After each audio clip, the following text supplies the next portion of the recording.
you can ultimately choose to change your environment. And sometimes that's what you need. You need a fresh start. You need a new start to move on, reset your nervous system.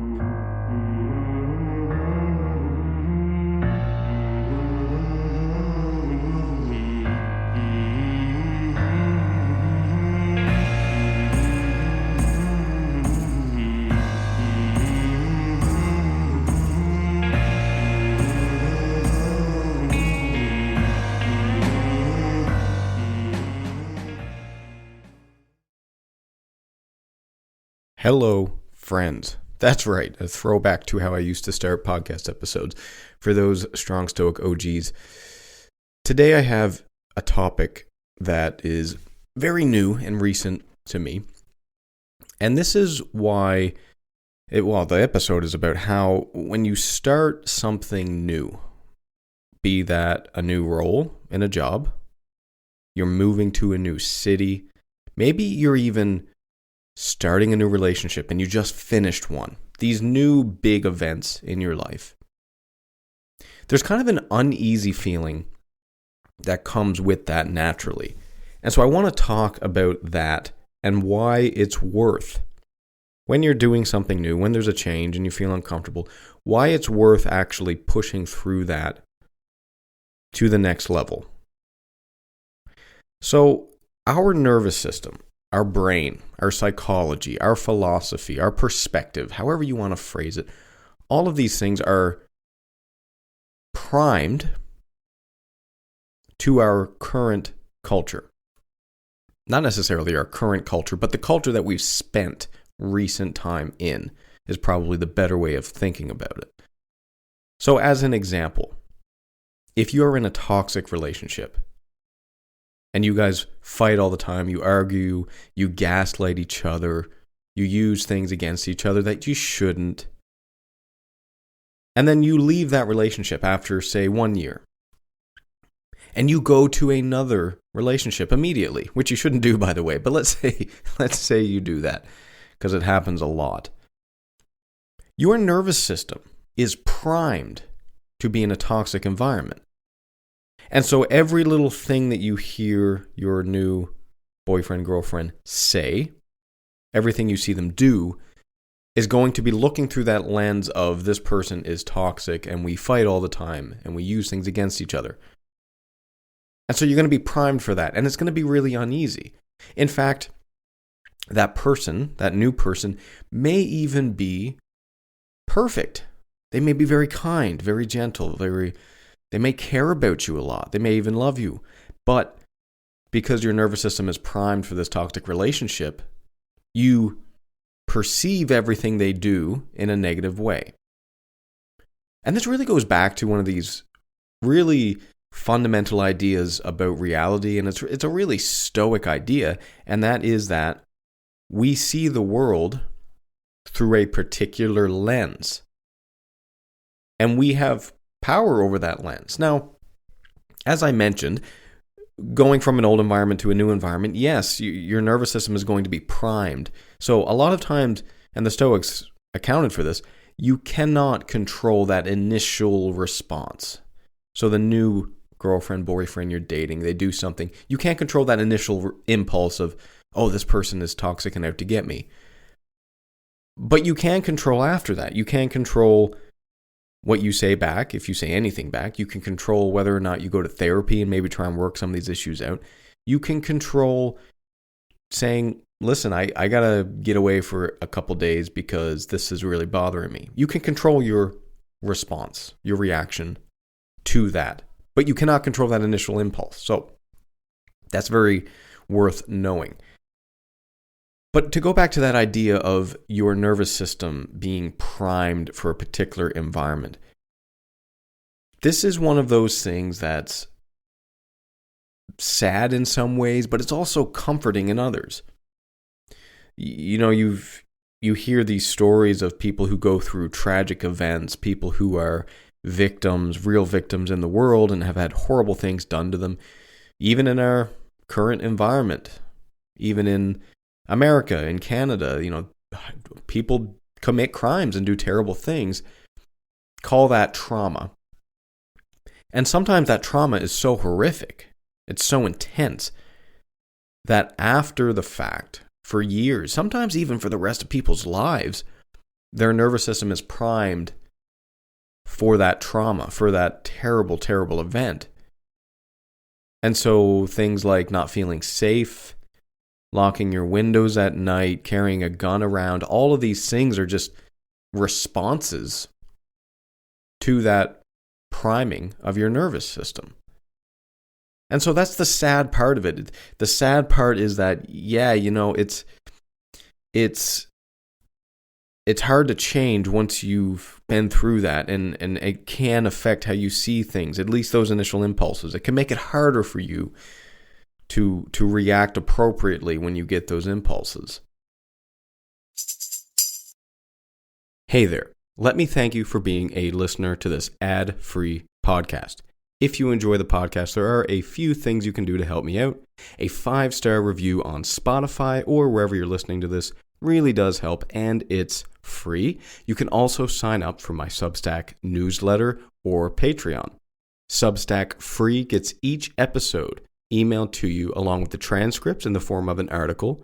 You'll also get access to my live talks, followed by a Q&A afterward.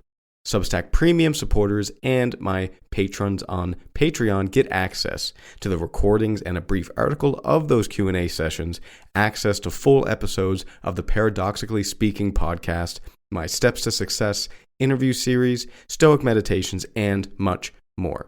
Links to Substack and Patreon can be found in the show notes. But, as with anything, the good in something is also the bad in something. And so the good in this is that you can actually change if you have a little bit of patience. So if you, for example, are in that situation, that toxic relationship, you might have to go to therapy. You might have to journal a lot. You might have to take a break from a relationship for a while. Just be on your own. That's okay. Lean into that. But the good side of this that I mentioned is that you can change. You can choose how you respond. You can change your environment.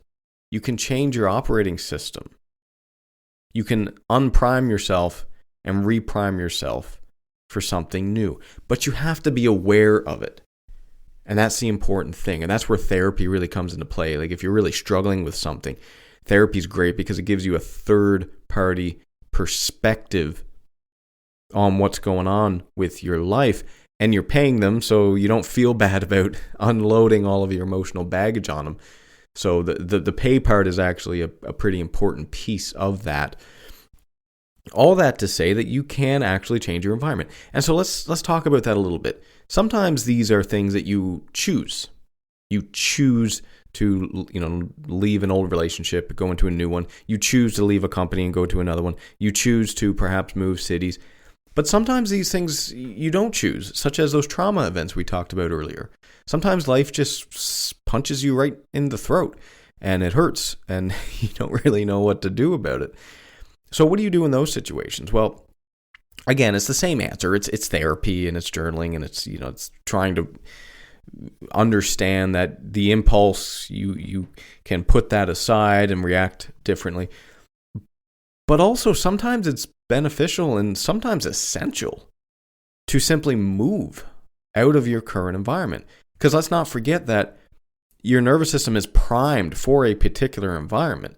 And so sometimes that environment is the house I'm living in, the relationship I'm in, the work, the job I have right now, the people around me, the gym I go to, all of these things that ultimately form the environment that you're in.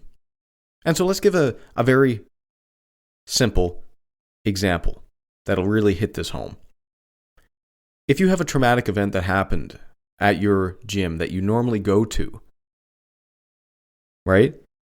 Well, afterwards, if you continue to go to that gym and continue to get these responses, why don't you just switch gyms? Like that's just a simple way. There's no Stoic that would tell you that you have to keep going to the gym that traumatized you. You just go to a different gym.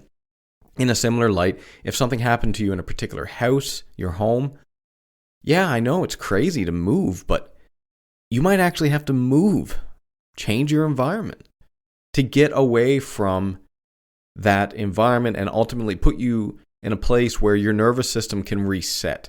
Because at the end of the day, if you really think about what that means to go through the world and have these impressions on you and to see things and note things, it's all about your environment. It's all about the people around you, the things that you see. You know, if I don't know, maybe your brother punched you in the face with a kitchen tool or something.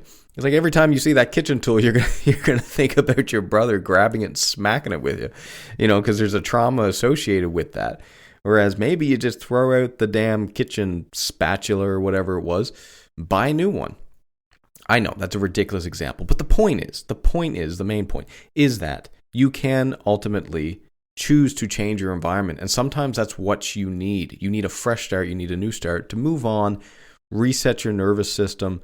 Which, of course, it won't be completely reset, but because your mind sees patterns in things, right? So, ultimately, you can't escape your routine and your your habits and just how you go about your daily life. Like, if you have trauma associated with a door, it's kind of hard to avoid doors for the rest of your life. But again, it's more about moving into a new environment, getting different cues, resetting as much as you can, and going on from there.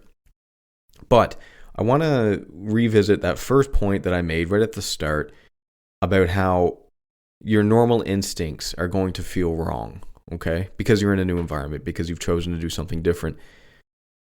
What you have to do here is simply have patience. Simply have patience. Get through it. Allow yourself to breathe, let your shoulders go down, journal, talk to people, talk to a therapist. And over time, through one way or the other, changing your environment and deep work, let your new environment reveal itself around you before you change something. Because when we go into a new environment, the first thing we want to do when we're bringing our baggage is change something. You go into a new relationship after a toxic relationship, you're going to want to change that person. That's your impulse because you're working on an old, outdated operating system. And so give it 30 days. Just give it 30 days. Give it 1 month. If everything feels off, that's probably a good thing. There's some change. There's some change happening. But you get to choose the direction of that change. And ultimately, you get to choose whether or not you make that change. You make this new system reveal, this new operating system, this new priming of your nervous system. You get to choose which direction that goes. And you can choose to make that good.